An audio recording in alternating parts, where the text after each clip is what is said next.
What's going on, everyone? It's Caleb Moats back again with another episode of the Caleb Moats Show.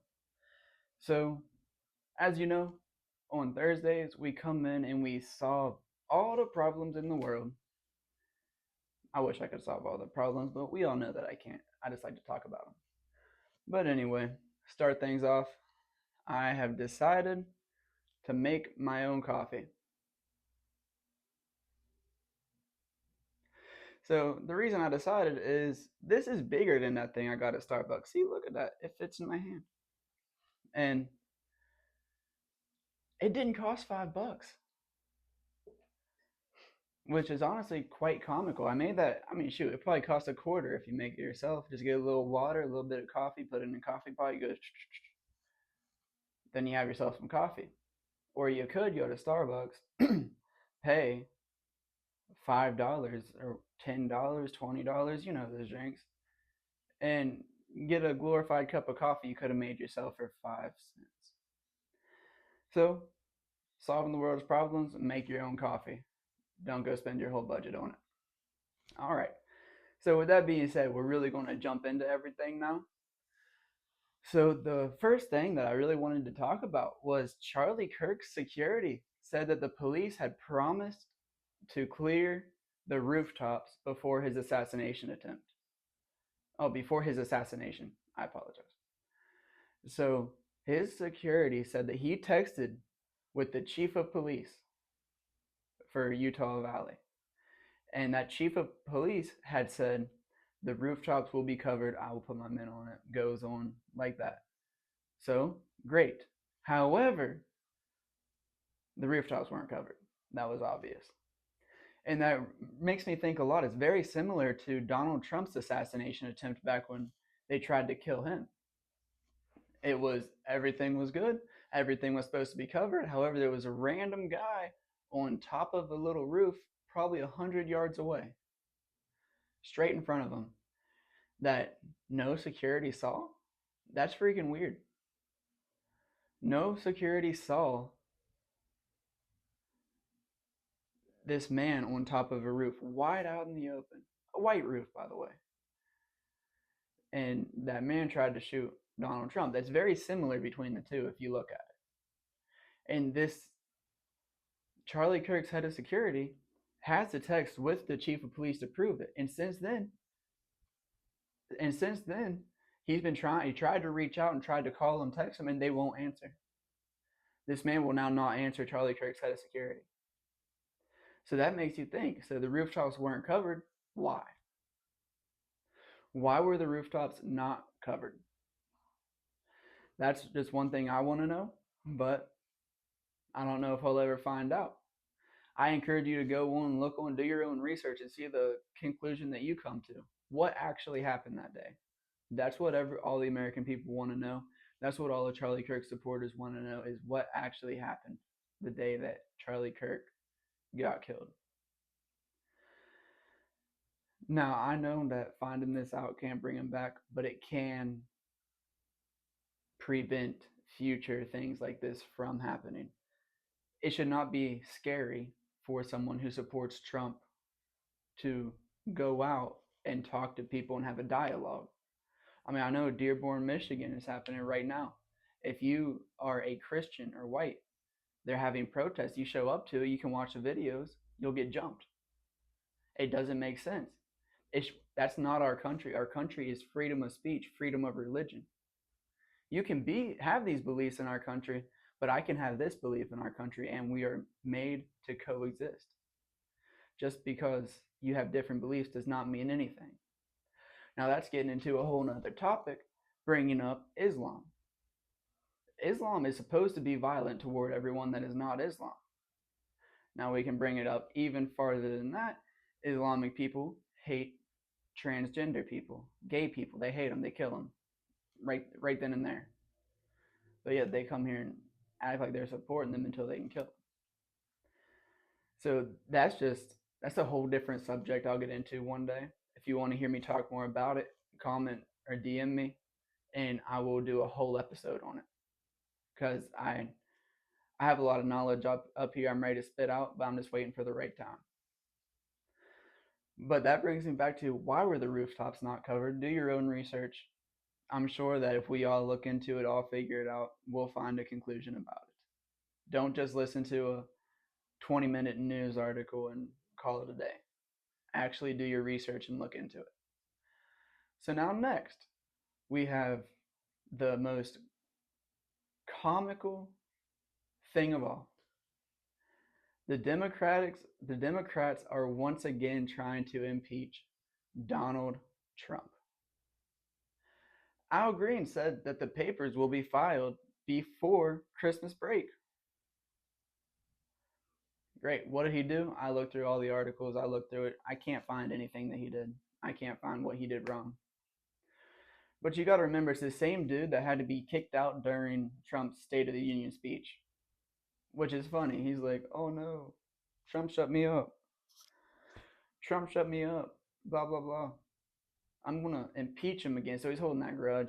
And the funniest part is, this is his fifth set of impeachment papers that have been filed, and not one of them worked. So you would have thought eventually he would have learned his lesson. Like, yeah, maybe this isn't going to work, but no. He keeps on trying and trying and trying and trying. And what that is doing is making a fool of himself time and time and time and time again. But it makes for good comedy for me to watch because it is pretty funny. So, with that being said, I think that what we're missing out on is good political comedy because that's hilarious. He didn't learn his lesson. So now, with that being said, let's go into the next subject. Kamala Harris actually accused Trump of gaslighting the American people. Here's why. She argues that Trump's claim that he can't release the Epstein files without Congress's approval is somehow gaslighting the American people. Now, Trump not being able to do that without Congress is actually a fact. He actually cannot just overgo Congress, the House, and everything and just release whatever he wants. We have a Senate, we have a House for a reason. And that is so people cannot just become power hungry and do all this crap. So he's not lying. And it makes me think that she realizes that she has no plan or no way of holding the presidency again. She has no way of running for that again. So she's trying to come up with any headline, anything she can to make it so that, oh, I'm going to do this, so these people, they might follow me. They might support me again because I'm hating Trump and they hate Trump. Great. And that also makes me think, if she was that worried about those Epstein files, why didn't she have it released when she was in the White House as vice president? Why didn't she cause a fuss about it then? It honestly shows me that she does not care about the Epstein files. She just cares about hating Trump or making Trump sound like the worst person on the freaking planet. So think about that for a second. She was in the White House for 4 years. This happened in 2020. She had all that time to make a fuss, talk to the president. I doubt she talked to him too much. He was probably more sleeping or using the auto pen, but we'll talk about that later. But she could have talked to people and made it happen herself, but she never did. Why? Well, her Democratic colleagues could have been on that list. But we'll see what actually happens when it comes out. We'll see whose name is on that list. And I encourage all y'all, if someone's name is on that list that you support, hold them accountable for it. Don't support them anymore.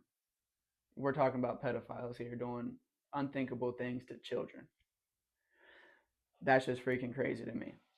And with that being said, with the Epstein files, the House actually unanimously passed the vote to release the files. Great.